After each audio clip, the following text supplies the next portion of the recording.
For over 600 years, it survived as one of history's most complex and enduring empires. At its height, it stretched from Europe through the Middle East to the north coast of Africa, controlling the sacred cities of Mecca, Medina, and Jerusalem. Its swift spread was fueled by the fervor of Islamic holy warriors, known for the speed and power of their attacks.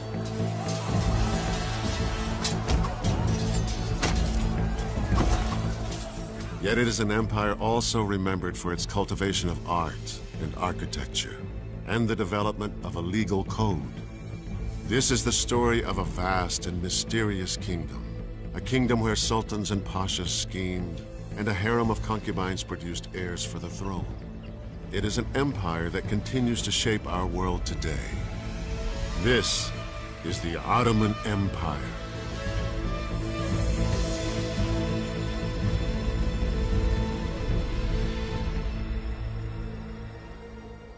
It was the dawn of the 14th century.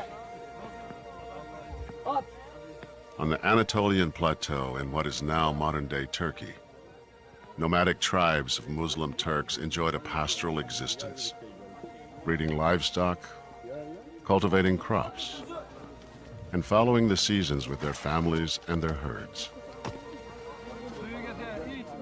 But now their native lands were under siege.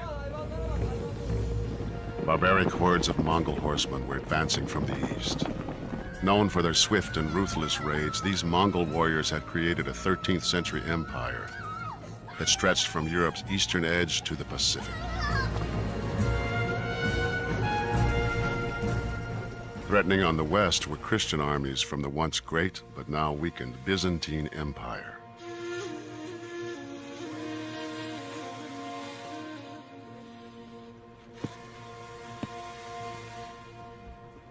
With their land and their way of life endangered from two sides, one man emerged as the tribe's leader. His name was Osman. He was tall, with a dark complexion and hazel eyes. He was known as a brilliant rider and swordsman. Osmanlı Devleti'ni kuran Osman Gazi'nin etrafında Osman was the founder of the Ottoman Empire. He surrounded himself with strong and brave soldiers, reckless men who were superior riders and could fire their arrows on the move. They were skilled in ancient Turkish Anatolian warrior tricks, ambushes, and hit and run tactics.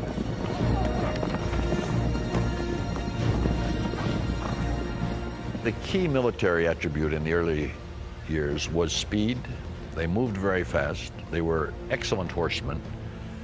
And they used a very powerful short bow, which gave them major military tactical advantage over their enemies.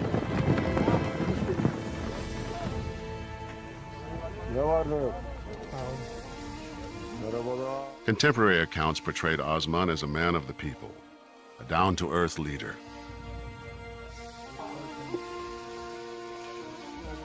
He dressed simply, ate with his men, and shoed his own horses. He ruled from the saddle.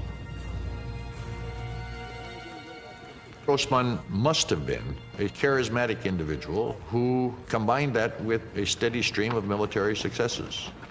And as the word spread that those who fought with Osman won, more and more people were attracted to his banner.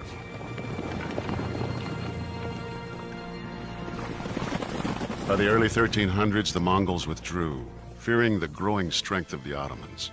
Osman then turned his attention to the Byzantines. Osman's enemy to the west, the aging Byzantine Empire, was in turmoil. It was almost 1,000 years old, dating from the year 330 AD, when Constantine moved the capital of the Roman Empire from Rome to Byzantium and renamed the city Constantinople. The Byzantine Empire had once been very great, but really ever since 1204, when the Knights of the Fourth Crusade occupied Constantinople, it had never recovered from the blow. And the blow it took from that experience allowed conquerors to move in from the east to capitalize on its weakness. And the last of these was the Ottomans.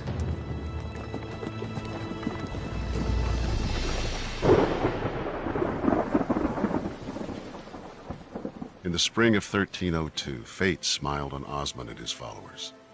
Unusually heavy spring rains in the Saqqara Valley, in what is now northwest Turkey, flooded the valley floor and changed the course of the river. The fortifications along the old riverbed, built by the Byzantines to protect their border, were suddenly out of position and useless. This small act of nature shifted the course of history. It gave Osman and his warriors an opening to attack. Byzantium was in a very bad way. There was, let us say, a vacuum in northwest Anatolia, a vacuum of power, and into it they went. Some later accounts of this period by Muslim scholars suggest Osman's raiders were driven by a desire to spread Islam. But more recent studies indicate their motivation was more practical. Attacking the infidels attracted many Turkish nomad horsemen, very often from among rival Turkish principalities who wanted to fight against the infidel, but also attacking and capturing rich Byzantine towns meant more booty and spoil that were distributed among the warriors. Yiğitlerim, bu ganimetler hepiniz için. Gel yiğidim. Gel yiğidim. Many of the early Ottomans were Christians. They joined Osman in a common endeavor, and that was an endeavor, I think, in the very earliest stages, to enrich themselves largely by the booty and slaves one got from warfare. Osman generously shared the spoils of war, and his numbers continued to grow. The Ottomans were pushing a frontier in the 14th century, and people were very caught up in the I mean, like the American West, in the opportunities and the romance of the frontier. In July of 1302, the Byzantines responded to Osman's raids and counterattacked with a mercenary army.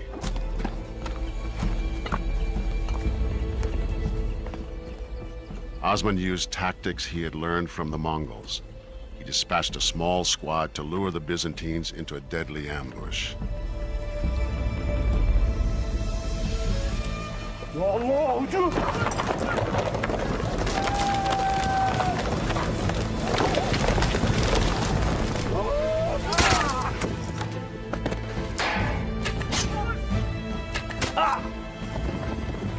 It was this victory that cemented the loyalty of Osman's troops.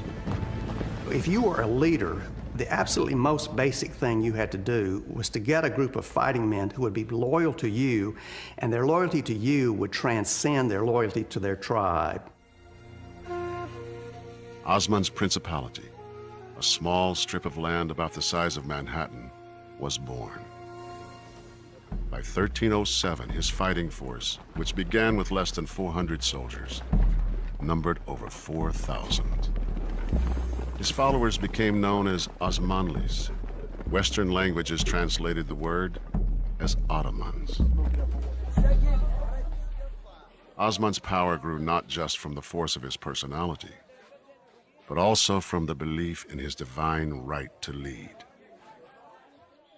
Osman and his followers were Sufis, members of a mystical sect of Islam that was popular on the frontier because it didn't require praying in mosques or reading from the Quran. Some Sufis worshipped in part through dance. Practitioners were known as whirling dervishes. Although we call it a dance, it's not really a dance. It's a practice for that individual to forget himself, to get connected with the universe, to feel the universe, to feel the God through that way. One night, Osman had a puzzling dream. According to a treasured Ottoman legend, he envisioned a tree growing out of his navel. Its branches spread throughout the world. He asked the Sufi sheikh to interpret the vision. That Sufi sheikh told him that the dream meant that he would be the founder of a huge empire with many peoples under his sovereignty, and that this empire would encompass large territories and would bring much glory to the House of Osman and to Islam.